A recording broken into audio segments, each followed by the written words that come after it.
One of the first choices you're going to have to make when you decide to buy a home is what type of home you want to purchase. Do you want to buy a condo or co-op, a townhome, a detached home? As I explained in my home buying process video, this is going to be one of the first choices you're going to have to make as a buyer. I personally can't make the decision for you, but I can help with explaining the differences so you can make a choice that works best for you. Let's start off with what's commonly the two most unfamiliar of the group, condos and townhomes.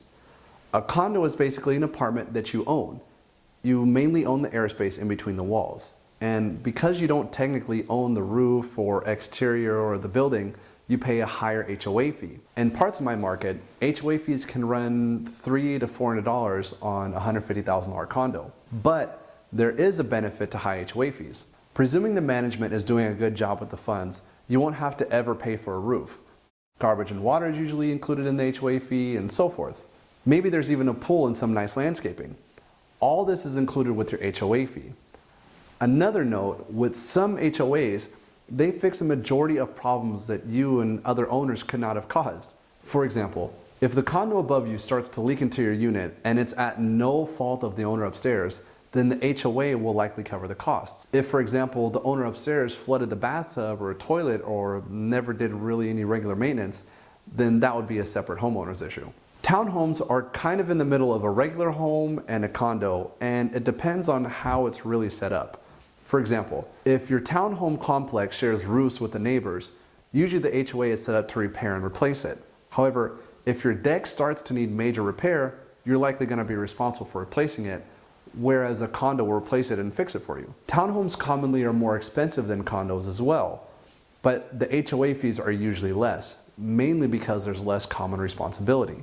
Detached homes are simply homes that have no neighbors sharing walls, and almost always the most expensive of the three property types. With the home, you're responsible for all the repairs and maintenance. If the roof goes bad and needs repair, you have to pay for it. If there's a leak or the deck needs repair, you have to pay for it. Landscaping must also be done by the owner. All the garbage and water bills are also paid directly by you and not an HOA. However, in some developments, mostly newer ones, there's a small HOA fee. Usually this is paid by the neighborhood to maintain a local park and the greenery near the roadway, but usually not your own front lawn.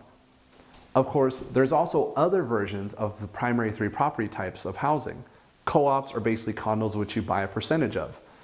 You commonly will see co-ops in areas like downtown San Francisco and especially in New York. Then there's homes which share a wall with a neighbor, usually called duets.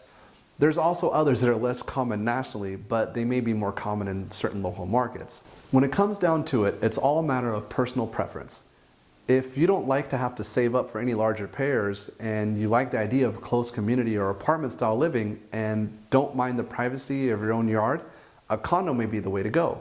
If you prefer to take care of everything yourself and like the idea of fully controlling all your bills, repairs, and having your own place to do with as you wish, then a detached home is probably going to be your best bet. And if you're somewhere in between where you would like to have a small yard but don't mind sharing expenses, then maybe a townhouse is for you. Either way, it's up to you as a buyer to make that choice. Now that's good to know.